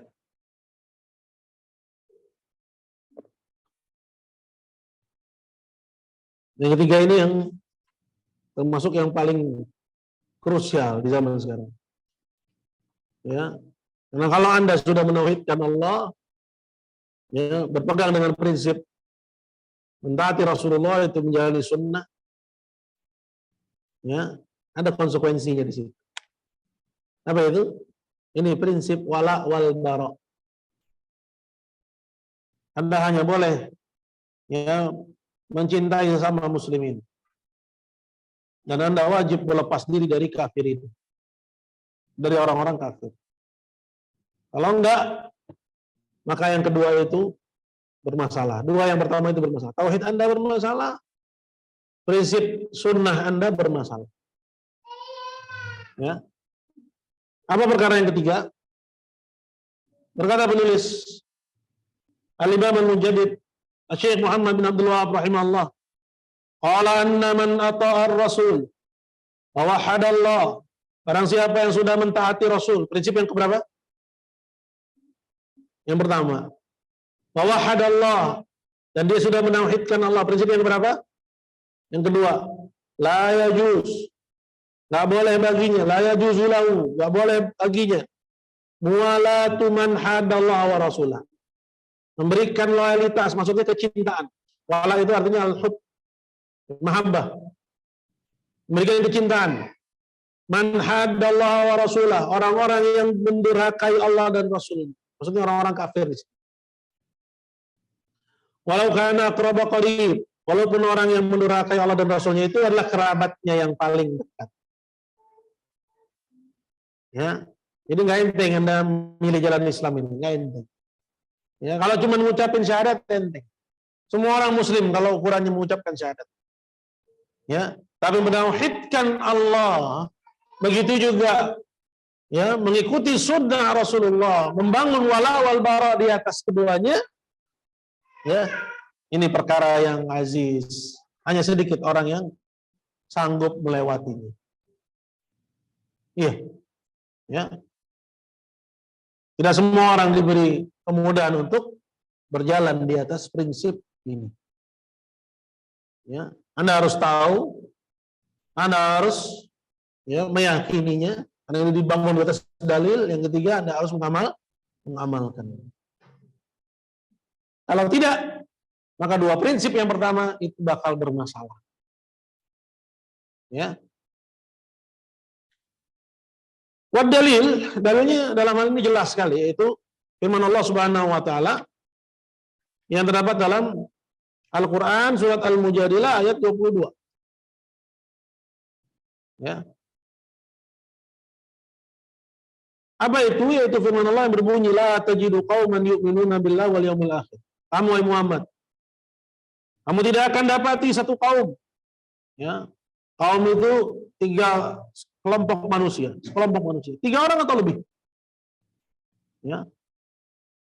Kamu wahai Muhammad tidak akan dapati satu kaum yu'minuna billahi wal yawmil akhir, yang mereka beriman kepada Allah dan hari akhir. Namun bersamaan dengan itu mereka juga yuwadun, bermawaddah, berkasih sayang. Man hadallahu wa rasulah, kepada orang-orang yang mendurhakai Allah dan Rasulnya. Walau kanu aba'ahum, walaupun orang-orang yang mendurhakai Allah dan Rasulnya itu bapak-bapak mereka sendiri. Artinya orang yang beriman kepada Allah dan hari akhir nggak akan beralasan, oh dia kan bapak saya. Nggak akan beralasan begitu. Ya, tapi dia akan tetap berpegang dengan prinsip ya bahwa dia telah durhaka kepada Allah dan Rasul. Maka aku tidak berikan kepadanya kasih sayang dan kecintaan. Walaupun orang yang durhaka kepada Allah dan Rasulnya itu adalah bapak-bapak mereka sendiri. Aw abna'um, atau anak-anak mereka sendiri. Aw ikhwanahum, atau saudara-saudara mereka sendiri. Aw asyiratahum, atau kerabat mereka sendiri. Jadi orang yang beriman kepada Allah dan Rasulnya di sini, mereka enggak memberikan kasih sayangnya kepada kerabat terdekatnya, apalagi orang yang jauh. Ya. Ya. Karena sekarang ini ya ikhwas fillah Allah, kita ini dipaksa bersaudara sampai kepada orang kafir dengan jargon saudara sebangsa. Nggak ada itu saudara sebangsa. Allah Azza wa Jalla hanya menjadikan kita persaudaraan di atas iman. Ya. Adapun saudara sebangsa, ini hati-hati, ini tamyi tauhid. Ya. Ini ya bentuk dari mendowngrade ya tauhid Anda. Bahasa seperti itu. Hati-hati. Ya nggak boleh juga disandingkan, ya dia saudara, iya saudara sebangsa. kemudian Anda tolerir kata-kata itu, nggak ada. Persaudaraan hanya yang Allah persaudarakan. Hanya persaudaraan iman. Ya. Kemudian kata Allah, qala ulaika kataba fi qulubihim iman. Mereka inilah orang-orang yang Allah tetapkan dalam dada mereka keimanan. Siapa mereka? Beriman kepada Allah dan hari akhir, nggak mau berkasih sayang kepada siapapun yang memusuhi Allah dan Rasul. Walaupun kerabat dekat. Dia yang berpegang dengan prinsip ini adalah orang yang Allah tetapkan dalam dadanya iman. Berarti sebaliknya yang tidak berpegang dengan prinsip ini, maka dia nggak kebagian ya porsi dari keimanan dari Allah. Hati-hati, ini persoalan bukan persoalan ringan. Ya, Anda nggak, ya, misalnya Anda tidak sadar, ya, Allah cabut keimanan dari dada Anda, waliyadzubillah, ya, di saat Anda merasa Anda mukmin kamilul iman, sempurna iman. Ulaika kataba fi qulubihim iman, mereka itulah orang-orang yang Allah tetapkan dalam dada mereka keimanan. Wa ayyadahum bi ruhin min, dan Allah kuatkan mereka dengan pertolongan darinya. Wa yudkhiluhum jannat, dan Allah masukkan mereka ke dalam jannah-jannah. Tajri min tahtiha al-anhar, yang mengalir di bawahnya sungai-sungai. Khalidina fiha, mereka kekal di dalamnya. Radhiyallahu anhum wa radu an. Allah ridha kepada mereka dan mereka ridha kepada Allah. Ulaika hizbullah, mereka itulah golongan Allah. Ala inna hizballahumul muflihun. Ketahuilah bahwa golongan Allah lah mereka yang akan. Apa yang dia perbuat? Ya, itu nggak seberapa dibandingkan dengan apa yang dia dapat. Yang dia dapat luar biasa. Padahal yang dia perbuat hanya cinta kepada Allah dan Rasul, dan kepada sesama orang-orang yang cinta kepada Allah dan Rasul. Tapi yang dia dapat keimanan. Ulaika kataba fi qulubihim iman. Kemudian yang dia dapat, ya, pertolongan dari Allah. Wa ayyadahum bi ruhin min. Kemudian dia dapat juga wa yudkhiluhum jannat. Allah masukkan mereka ke dalam jannah-jannah. Kemudian mereka juga dapat yang paling tingginya. Radhiyallahu anhum, Allah ridha kepada mereka. Ya. Dan Allah golongkan mereka ke dalam hizbullah, golongan Allah. Jadi hadirin mulia Allah Subhanahu wa taala, ini prinsip yang ketiga.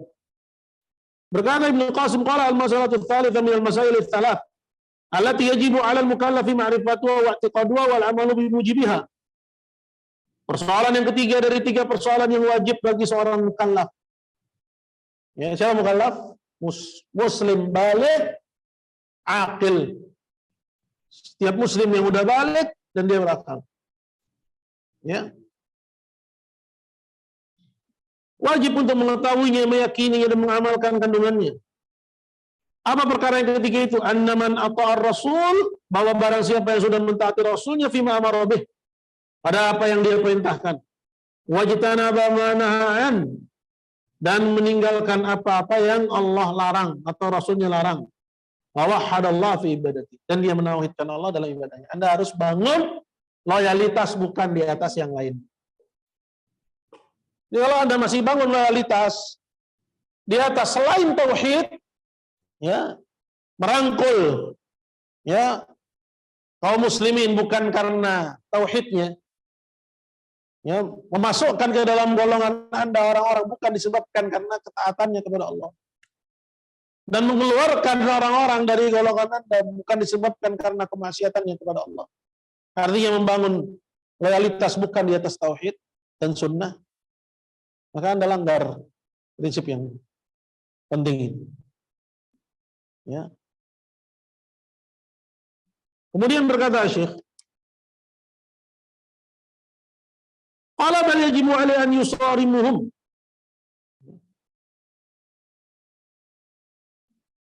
Bahkan wajib atas orang yang sudah mentaati Rasul, menauhidkan Allah, untuk, ya, an yusarimahum. Apa itu musaramah? Ya, yaitu membantah mereka, menentang mereka. Siapa? Orang-orang yang memusuhi Allah dan Rasul. Nggak cukup cuma diam. Ya, sebagaimana yang Allah firmankan dalam ayat yang lain, Ya. Kata Allah Subhanahu wa taala, "Fa in tawallaw faqul ishhadu bi anna muslimun." Apabila mereka berpaling, berpaling dari tauhid, maksudnya orang-orang An-Nasara yang melakukan kesyirikan kepada Allah, diajak kepada tauhid. Kalau mereka berpaling, fa in tawallaw faqul ishhadu, bilang kepada mereka, saksikanlah bi anna muslimun, bahwa kami ini orang-orang yang berserah diri, orang-orang muslim. Kebalikannya berarti kalian orang-orang kafir. Ya, ini musyawarah. Ya, menghadapi mereka. Wajib untuk menghadapi. Bal yajibu alaihi an yusarimahum wa yuqati'ahum, dan memboikot mereka, orang-orang yang memusuhi Allah dan Rasulnya. Wa yu'adihim asyaddal mu'adah, dan memusuhi mereka dengan permusuhan yang keras. Ya. Bukan malah menjadikannya sebagai saudara. Ya. Nah, namun ini semua bukan berarti kita tidak mendakwahinya. Bukan berarti pula kita tidak mengajaknya kepada Islam. Bukan berarti juga kita tidak menampakkan nilai-nilai Islam sehingga mereka tertarik kepada agama Allah dan agama Nabi Muhammad sallallahu alaihi wasallam. Ini kepada orang-orang non-muslim. Ya. Orang-orang kafir, Yahudi, Kristen atau selain mereka. Ya. Begitu juga orang-orang yang mereka menyekutukan Allah dari orang-orang yang mengaku sebagai muslim.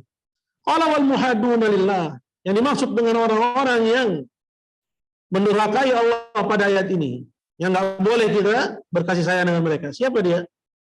Umul kafiruna billah, yaitu orang-orang yang kafir kepada Allah.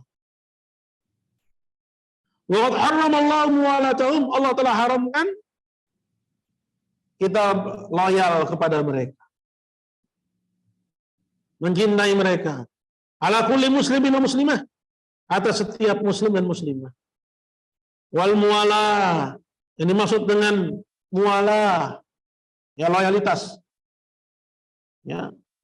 Yang kita nggak boleh berikan itu kepada mereka, pada orang-orang yang musuh dan Rasulnya, kepada orang-orang kafir, adalah mawaddah atau muwadah, yaitu kasih sayang. Was-sadaqah, tapi itu sedekah, bukan sedekah. Tapi apa? Menjadikan mereka sebagai teman akrab. Bermuamalah kepada orang kafir boleh apa nggak boleh? Boleh, tabadzulun nafa', saling bertukar manfaat boleh. Ya. Selagi dia tidak merasa lebih tinggi dan kita tidak merasa lebih rendah dibandingnya. Dan nggak boleh seorang muslim merasa rendah di hadapan orang kafir. Ya. Karena pada hakikatnya ini hanya tabadzulun nafa', hanya bertukar manfaat aja. Walaupun misalnya dia bos di perusahaan, si kafir ini bos di perusahaan Anda sebagai pegawai, Anda harus yakini bahwa sebenarnya dia ngambil manfaat dari Anda pun ngambil manfaat dari dia. Hubungannya sejajar. Jangan gara-gara saya kan cuma pegawai rendah, akhirnya Anda disuruh minum bir, ikut minum. Ya, dilarang dari sholat, Anda nggak sholat. Itu kayak begitu. Kalau sudah sampai kepada taraf itu, pekerjaanmu jadi bala bagi akhirat. Jadi harus dipahami bahwa ini hubungannya tabadzulun nafa', saling bertukar manfaat aja. Ya, jangan merasa Anda rendah karena dia bos. Tapi kita sejajar, ya, bahkan kita wajib meyakini bahwa kita lebih tinggi daripada si kafir. Ya.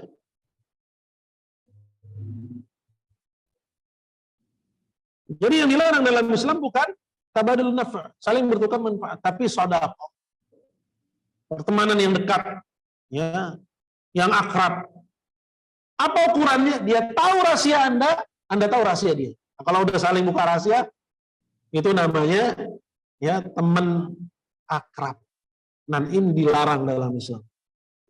Sekedar kenal si fulana atau si fulan, ya dia kan orang Kristen, ya nggak apa-apa. Ya, sekedar kenal. Ntar beli dari dia beli dari Anda. Ya boleh-boleh aja. Ntar terlibat kerja bakti di RT, ya boleh, nggak ada masalah. Tapi sampai taraf sedekah, di mana dia tahu rahasia Anda tahu rahasia dia. Ini hukumnya haram. Ini disebut dengan mualah. Memberikan loyalitas. Kalau sedekah itu ditul muadah. Ya, sedekah itu lawannya muadah. Ya, muadah itu apa? Permusuhan. Ya. Qala walaha aidan inda ahli ilmi ma'nayan. Dan dia juga ya memiliki dua makna. Ahaduma yang pertama anal kuffar kanu fi haddil wal mu'minuna fi hadd. Yang pertama maknanya artinya ini muhadah, permusuhan, bahwa orang kafir ada di satu lembah, orang mukmin di lembah yang berbeda. Ya. Maksudnya apa? Nggak boleh selalu berjalan beriringan. Kalaupun memang itu harus beriringan, ya ada aturannya. Apa aturannya? Hatta yu'tul jizyata an yadin wa hum shaghirun. Mereka bayar jizyah kepada pemerintah Islam. Nggak boleh beriringan, kemudian diatur dengan hak yang sama seperti yang ada di negara kita ini, nggak boleh. Ya. Tapi tawarkan kepada mereka Islam. Kalau mereka nolak, tawarkan kepada mereka jizyah. Harus bayar upeti. Kalau mereka nggak mau bayar upeti, apa kata Nabi? Fasta'in billah, minta tolong kepada Allah, faqatilhum, perangi mereka. Ya. Nah, seperti ini jarang diungkap, ada di mulia Allah. Kenapa? Karena orang ditakut-takuti dengan momok, radikalisme, terorisme, ya. Padahal kalau dia buka tafsir, sedikit aja dia akan dapat itu dalam Al-Quran. Makna dari firman dan perintah Allah Azza wa Jalla. Ya. Selanjutnya, adu ma'an al-kufar kanu fi hadin wal mu'minuna fi had. Al-mu'minuna fi haddillah wa rasulih. Orang yang beriman berada di jalur Allah dan Rasulnya. Wa wal iman itu keimanan. Wa musyrikuna fi haddi iblis wa junudihi. Sedangkan orang-orang musyrikin berada di jalur iblis dan bala tentaranya. Wa huwal kufru. Itu kufuran. Ini pendapat yang pertama. Makna dari muhaddun. Ya. Itu muhaddah. Yang disebutkan dalam ayat. Ya. Yuwaduna man haddallah. Berkasih sayang dengan orang-orang yang haddallah. Itu menentang Allah dan Rasul. Ya. Makna yang pertama bahwa orang yang beriman berada di had, di satu jalur, dan orang-orang kafir berada di jalur yang berbeda. Orang yang beriman berada di jalur Allah dan Rasulnya, yaitu iman. Orang kafir berada di jalur iblis dan bala tentaranya, yaitu kekufuran. Ini makna yang pertama. Kalau al-qaul tsani, sedangkan makna yang kedua, annau laisa bainal kafirin wal muslimina illa al-hadid. Bahwa tidak ada hubungan antara muslim dan kafir selain hadid. Apa hadid? Apa bahasa Arab, bahasa Indonesianya apa? Hadid, besi. Apa maksudnya? Nggak ada hubungan antara mukmin dan kafir selain pedang. Kalau mereka nggak mau menerima Islam, bayar jizyah, bayar upeti. Kalian bebas tinggal di negeri Islam. Kalau kalian nggak bayar upeti, fasta'in billah faqatilhum. Minta tolong kepada Allah, perangi mereka. Oh, kalau ini dijalanin, Islam itu aziz, mulia. Nggak seperti sekarang. Orang berislam itu minder. Ya, lagi-lagi kita merasa termarginalkan. Kenapa? Karena kita nggak menolong agama Allah. Ya, pembahasan ya tentang tauhid hanya dalam ranah diskusi. Mengingkari kesyirikan di sekeliling, semuanya undur diri. Betul nggak? Ya, hatta menasihati secara personal, semuanya mengambil itu kan privasi orang. Tanpa sadar sebenarnya sekularisme itu sudah masuk ke dalam otak dan relung hati kita. Ngeri, Pak. Kita harus keluar. Ya, kalau kita mau selamat.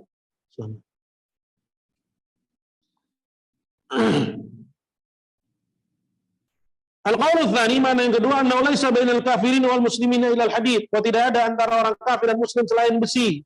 Yakni al-qital bil hadid, yaitu memerangi mereka. Inilah goal dari agama Islam, yaitu sampai hilangnya kesyirikan. Allah berfirman, waqatiluhum hatta la takuna fitnah wa yakuna ad-dinu kulluhu lillah. Perangi mereka semua sampai tidak ada lagi kesyirikan dan agama itu semuanya hanya menjadi milik Allah. Ya nggak apa-apa, walaupun sekarang baru konsep, Tapi kita berharap semoga ke depannya hal itu bisa terrealisir. Ya, kaum muslimin ngerti bahayanya kesyirikan, mereka sendiri yang menghancurkan. Pemerintah tahu bahwa akan bahayanya kesyirikan, mereka sendiri yang tutup ya lokalisasinya. Ya, namun ilmu ini harus terus disebarkan. Bagaimanapun derasnya upaya-upaya orang-orang kafir, orang-orang liberal dalam mengumbosinya.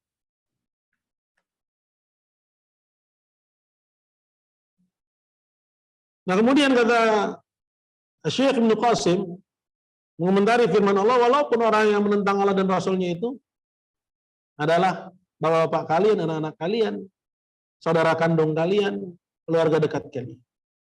Kata Ibnu Qasim, qala ay walau kana man hadallahu wa rasulah ibnuk. Walaupun yang menentang Allah dan Rasulnya itu adalah anakmu sendiri. Tidak boleh Anda berkasih sayang. Aw abak, atau bapakmu, akhak, ya, bukan ahak, tapi akhak, ya, saudaramu. Gitu.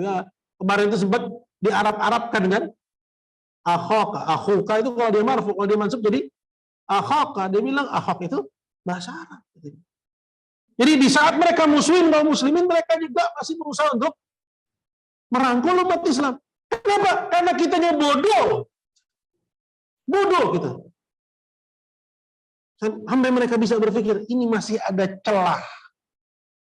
Ya. Mereka, kalau mereka tahu kita itu pintar, ya, punya prinsip, nggak takut, mereka nggak akan ya ngerebutin kita sedemikian rupa, nggak dianggap kita sama sekali. Ya. Au akhak atau saudaramu, au ashiratak atau keluargamu. Fa inna Allah qata'at tawasul wat tawadud wat ta'aqul wat tawarus. Karena sungguhnya Allah telah memutus hubungan kasih sayang, saling pengertian, bahkan saling waris-mewarisi. Ya, antara mukmin dan kafir. Ya enggak? La yarithul mu'minul kafir walau kafir muslim. Muslim enggak mewarisi orang kafir, begitu juga orang kafir enggak mewarisi orang muslim. Kalau bapaknya kafir, hartanya enggak turun kepada anaknya yang muslim. Begitu juga sebaliknya. Ya, kalau bapaknya muslim, anaknya yang kafir enggak terima warisan dari bapaknya. Diputus. Ketika Nuh alaihissalam minta kepada Allah, ya, untuk menyelamatkan anaknya yang durhaka. Apa kata Nuh? Ya. Kata Nuh, ya, minta kepada Allah keselamatan buat anaknya. Ya. Kemudian Nuh bilang, innahu min ahli. Sesungguhnya dia itu adalah bagian dariku, keluargaku. Allah bantah ucapan Nuh. Apa kata Nuh? Kata Allah Subhanahu wa taala pada Nuh, innahu laisa min ahlik. Dia bukan keluarga. Innahu amalun ghairu salih. Karena amalannya enggak saleh. Wala tas'alni ma laisa laka bihi ilm. Maka jangan sekali-kali kamu minta kepadaku sesuatu yang kamu enggak punya ilmu. Diputus persaudaraan. Enggak ada lagi hubungan darah ketika dia durhaka kepada Allah dan Rasul. Berat? Ya berat. Tapi para sahabat udah ngalamin duluan. Ya, dalam beberapa kasus perangan sampai-sampai mereka berhadapan anak dengan bapaknya, dua-duanya sama-sama bawa pedang. Dan itu bukan kedurhakaan. Ya, itulah beratnya kita jadi orang Islam. Jadi bukan ya enak-enakan gitu loh. Udah ngucapin syahadat, insya Allah kita masuk surga. Lah, belum. Kalau Anda nggak tunaikan konsekuensi dari la ilaha illallah. Siapa bilang orang mengucapkan syahadat langsung masuk surga? Ah, mati masuk surga, sedangkan dia tidak menunaikan konsekuensinya, tidak mengamalkan kandungannya, tidak menjaga dirinya dari terjatuh pada pembatalnya. Belum selesai. Ya, sampai kita mati sebagai muslim. Ya, goal kita itu aja. Mati sebagai Islam. Di atas Islam. Baik. Wa ghairi dzalika min al-ahkam wal 'ala'iq, dan yang lain sebagainya dari hukum-hukum dan hubungan. Itu diputus oleh Allah antara muslim dan kafir. Ya. Wa qurbul insan bainal muslimin wal kuffar, dan diputus kedekatan seorang antara muslim dan kafir. Wa innal qurba innama huwa fil haqiqah qurbad din, karena kedekatan, kekerabatan pada hakikatnya adalah kekerabatan agama. La qurban nasab, bukan kekerabatan nasab. Wal muslim walau kana ba'idud dar. Seorang muslim walaupun tinggalnya jauh, wa huwa akhu, dia itu saudaramu fillah, di atas agama Allah. Wal kafir walau kana akhak, dan orang kafir itu walaupun dia itu adalah saudaramu dalam nasab, bahwa aduwuk, dia itu sebenarnya musuhmu fiddin, di atas agama. Wa haramun ala kulli muslim walatuhum, dan haram atas setiap muslim memberikan kasih sayangnya kepada mereka. Bal yajibu ittikhadhum a'da'a wa bughadha, ya, dan wajib untuk menjadikan mereka sebagai musuh, ya, dan ya memberikan kepadanya ya kemurkaan. Nah, ini kalau kita baca ini banyak sekali faedahnya dari kalamnya ya Ibnu Qasim. Namun apa yang sudah dibaca dari kalam beliau di kesempatan yang singkat ini saya rasa cukup sudah mewakili kesimpulan bahwa pilar yang ketiga ini pilar wala wal bara. Ya, Anda harus bangun wala wal bara Anda di atas at-tauhid, bukan di atas yang lainnya. Ya, dan itulah yang Allah Azza wa Jalla perintahkan kepada kita sebagai seorang muslim. Jadi siapa saja yang dia mengaku muslim, maka dia saudara kita. Nggak boleh Anda lihat gimana pakaiannya, ya, kemana afiliasinya, ya, apa benderanya, ya, kecuali kalau dia jatuh kepada kekufuran dan menyekutukan Allah Subhanahu wa taala, baru ketika itu dia musuh. Ya, itu poin yang pertama. Kemudian poin yang kedua, bahwa manusia itu dalam persoalan wala wal bara, ya, ada 3 golongan. Yang pertama, yang diberikan kepadanya baro'ah, kebencian 100%. Siapa mereka? Orang kafir. Nggak boleh diberikan kepadanya sedikit pun dari kecintaan. Nggak boleh. Baik yang dia kafir sekarang atau apalagi yang udah mati di atas kekafiran. Ya. Dia ini porsinya hanya diberikan kepadanya permusuhan saja. Yang kedua, orang yang dicintai 100%. Nggak diberikan sedikit pun kebencian. Siapa mereka? Para nabi dan rasul. Ya. Para sahabat Rasulullah sallallahu alaihi wasallam ridwanullahi alaihim. Ya. Mereka diberikan ya kecintaan 100%. Tak boleh diberikan sedikit pun dari kebencian. Nah, selain mereka ini yang diberikan kebencian 100%, yang diberikan kecintaan 100%, ada yang di tengah-tengah. Siapa mereka? Kita. Kaum muslimin dan muslimah. Kaum muslimin dan muslimah diberikan kepadanya kecintaan sebesar porsi ketaatan dia kepada Allah. Semakin besar ketaatan dia, semakin besar porsi kecintaan yang kita berikan kepadanya. Maka wajib bagi seorang muslim mencintai para ulama yang mukhlisin, para duat yang ikhlas di jalan Allah Subhanahu wa taala, para thalabatul ilm yang menjauhi kemaksiatan dan menafkahkan dirinya untuk agama Allah Subhanahu wa taala. Ya.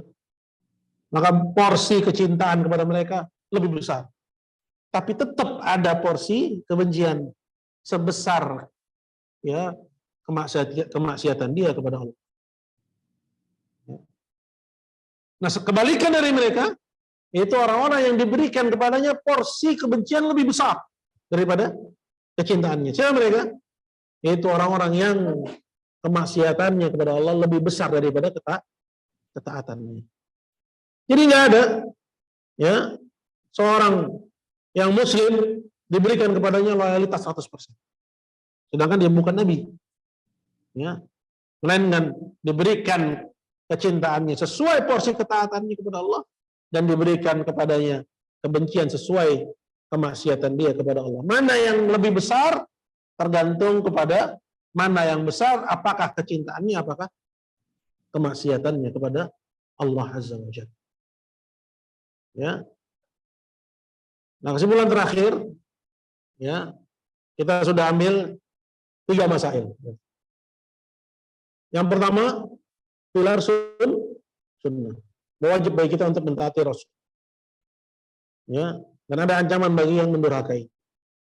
Kemudian yang kedua, pilar tauhid. Bahwa Allah nggak ridho hambanya Ya, kalau dirinya disekutukan dengan satu orang. Ya. Kemudian yang ketiga ini, ya, konsekuensi dari dua pilar yang duluan.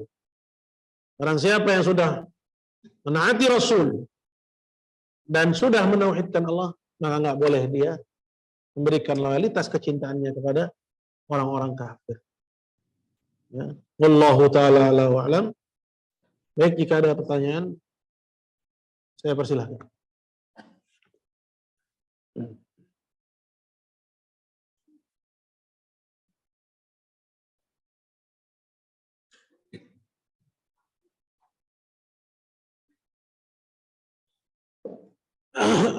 Nah, Waalaikumsalam warahmatullahi wabarakatuh.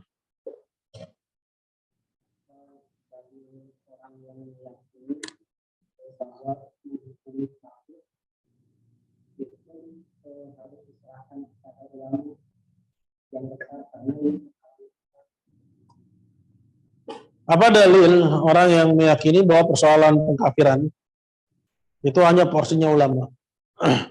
Karena ini persoalan yang besar. Sebenarnya nggak salah juga, ya. Apabila yang dimaksudkan dengan menyerahkan kepada ulama itu persoalan-persoalan yang rumit, ya, karena perkara pengkafiran itu ada perkara yang gamblang, semua orang tahu, seperti misalnya pindah agama, mencaci agama, menghalalkan yang haram, mengharamkan yang halal, mengingkari wajibnya sholat, wajibnya puasa, ini gampang, semua orang bisa mengkafir. Ya, ada perkara yang rumit, ya, apakah ini kufur atau bukan, bagaimana, apakah pelakunya itu, ya, layak dijatuhi hukum kafir atau tidak. Begitu juga persoalan pengkafiran yang artinya penegakan hukum. Maka ini memang porsinya ulama. Tapi kalau porsinya ulama itu maksudnya adalah pengkafiran dalam urusan yang gamblang, sehingga dianggap oleh orang awam tidak boleh mengkafirkan, ini kesesatan, keliruan. Ya, orang awam tahu dalam hal ini perkara-perkara yang terang. Nah, kalau ditanya apa dalilnya, tanya sama mereka. Kenapa mereka bilang begitu? Ya, apa dalilnya bahwa pengkafiran yang terang benderang itu, ya, harus ulama. Sedangkan seorang yang beragama, baik dia Muslim atau selain Islam, siapa aja tahu kapan orang itu udah pindah pagar. Orang Kristen misalnya, kalau didapati dari jamaatnya, ada yang percaya bahwa Muhammad itu nabi terakhir, ya, pasti, ya, dari pendetanya sampai tukang sapu gereja mengatakan, ente sebenarnya udah pindah agama, Mas. Ya, karena setiap agama itu punya teritorinya sendiri-sendiri, punya batasan sendiri. Nah, batasan-batasan yang terang, yang gamblang, yang, ya, tidak ada syubhat di sana, semua orang bisa, ya, menilainya bahwa dia sudah lompat pagar atau belum lompat. Ya, nah, orang Kristen misalnya dia bilang, oh sekarang mah saya yakinnya bahwa Isa itu cuma nabi, dia bukan Tuhan. Ya, pasti yang di sampingnya lagi duduk nih di gereja, pasti udah bilang, ente udah gak beriman sama keimanan Kristiani, katanya. Maksudnya dengan bahasa lain, ente udah kafir. Nah, itu ada dalam semua agama. Kenapa jadi dalam Islam hal-hal yang gamblang kayak gini harus lari ke ulama? Nah, kalau antum tanya apa dalilnya, karena ini datangnya dari mereka, tanya mereka apa dalilnya. Gitu. Kenapa Anda bikin aturan sendiri dalam Islam yang nggak ada keterangannya? Gitu. Ya. Ini dalam persoalan yang gamblang semua tahu. Anda berislam dengan apa? Dengan la ilaha illallah. Berarti kalau orang meninggalkan la ilaha illallah, berarti dia telah meninggalkan Islam. Dengan apa soal meninggalkan la ilaha illallah? Di antara dengan menyembah selain Allah. Nah, ini dalam meninggalkan Islam. Ini diketahui oleh semua orang yang masih bersih fitrahnya, masih lurus akidah. Ya. Contoh misalnya kasus, ya, pindah agama pada sebagian artis. Kita ngobrol sama, ya, tukang rokok pinggir jalan, dia aja bisa langsung jawab, dia mah udah pindah agama, dia udah kafir. Tapi ketika kita ngobrol sama orang yang katanya ngaji sunnah, dia malah nggak bisa bersikap. Kenapa? Gara-gara akidahnya sudah teracuni. Kenapa tukang rokok pinggir jalan lebih lurus akidahnya dalam masa ini daripada dia? Ya, kenapa? Karena dia di atas fitrah dalam masalah ini. Tapi yang ngajinya rajin, membahas tentang doa itu takfir, batasan-batasan pengkafiran, gara-gara belajar sama salah ulama seperti Ruhaili, ya akhirnya dia nggak bisa memutuskan dalam persoalan yang gamblang. Para ulama sampai ya mereka ya mempermisalkan kasus ini dengan pembatal wudhu. Dengan pembatal wudhu. Ya. Anda misalnya lagi sholat tiba-tiba buang angin, mohon maaf. Anda tahu nggak bahwa sebenarnya sholat Anda itu sudah batal atau harus tanya ulama dulu? Tanya ulama dulu, aku batal apa enggak nih sholatnya? Kan konyol. Begitu juga pembatal-pembatal Islam itu diletakkan untuk persoalan-persoalan yang terang. Siapa yang melakukannya batal Islam. Ya. Jadi dibilang oleh Syekh Muhammad bin Abdul Wahab, ya, barang siapa yang udah belajar syarat-syarat sah sholat, menghafalnya luar kepala, kemudian dia nggak tahu kalau sholat menghadap, ya tidak menghadap kiblat, itu nggak sah, berarti ilmunya nggak bermanfaat bagi dia. Barang siapa yang udah belajar membatal-membatal wudhu, ya, dan membatal-membatal sholat, kemudian dia nggak tahu kalau dia buang angin bahwa dia telah batal sholatnya, maka sebenarnya ilmunya yang dia udah hafal itu nggak berguna bagi dia. Begitu juga orang yang belajar pembatal-pembatal Islam, kemudian dia nggak tahu ketika ada orang menyekutukan Allah bahwa orang itu telah batal Islam, sebenarnya ilmunya nggak bermanfaat. Itu kalamnya Syekh Muhammad bin Abdul Wahab dalam Rasail Syakhsiyah. Dan alangkah banyaknya orang yang ilmunya nggak bermanfaat. Jadi jangan mau diajak-ajak, jadi nggak manfaat. Lagi nggak?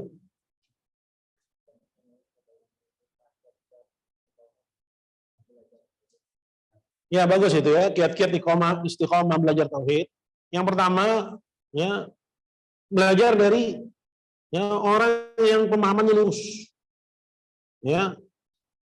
Belajar dari orang pemahamannya lurus. Alhamdulillah kita ada asatidzah yang lurus pemahaman tauhidnya. Ya, walaupun dulu kita juga salah paham. Tapi kembali kepada jalan yang benar, itu mangkobah keistimewaan. Saya akui bahwa saya juga keliru dulu.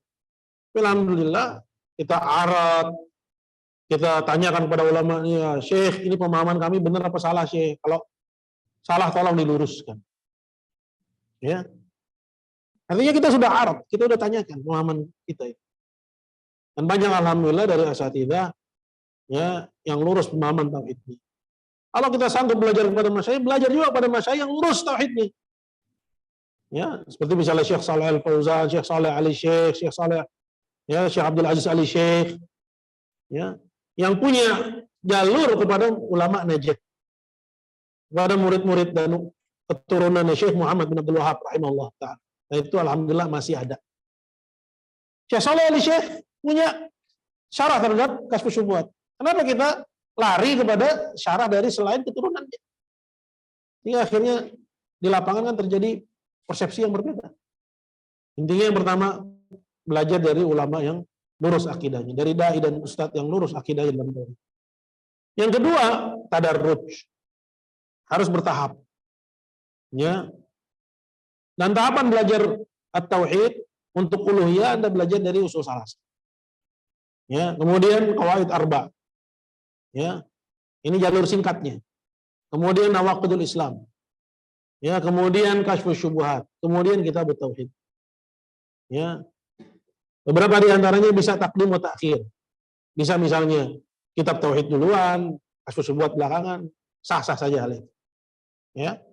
Cuman kitab kasyfus syubhat seperti dikatakan oleh Syekh Abdul Razak Afifi, ini min as'ab kutubus Syekh Muhammad bin Abdul Wahab. Di antara kitabnya Syekh Muhammad yang paling susah. Alhamdulillah kita udah permudah dengan kita terjemahkan dan berikan penjelasannya. Tadi kita kaji di Yayasan Ibnu Mas'ud. Ibnu Mas'ud ya namanya. Ya, itu. Jadi tadarruj. Kemudian ya, insya Allah kalau belajar kepada ya orang yang lurus akidahnya, dia akan ungkapan-ungkapan yang sulit itu akan diurai. Ya, dan akan fokus kepada matan kitab. Nggak akan melebar seperti yang ada di sebelah. Usul Salasah 2 tahun. Ngapain usul Salasah 2 tahun? Baru selesai 2 tahun usul Salasah. Ya pantas ya syubhat musyrikin yang bersarang di kepalanya. Kenapa? Usul salah saja dia tidak tahu. Jadi ini kitab-kitab ini harus stepnya harus cepat. Misalnya diadakan daurah 3 kitab, usul salasah, qawaid arba, nawaqidul Islam. Level berikutnya kasus syubhat. Level berikutnya baru ya misalnya kitab tauhid atau kelanjutan kasus syubhat, menambah. Ya, setelah dasarnya kita pegang, kita harus merambah.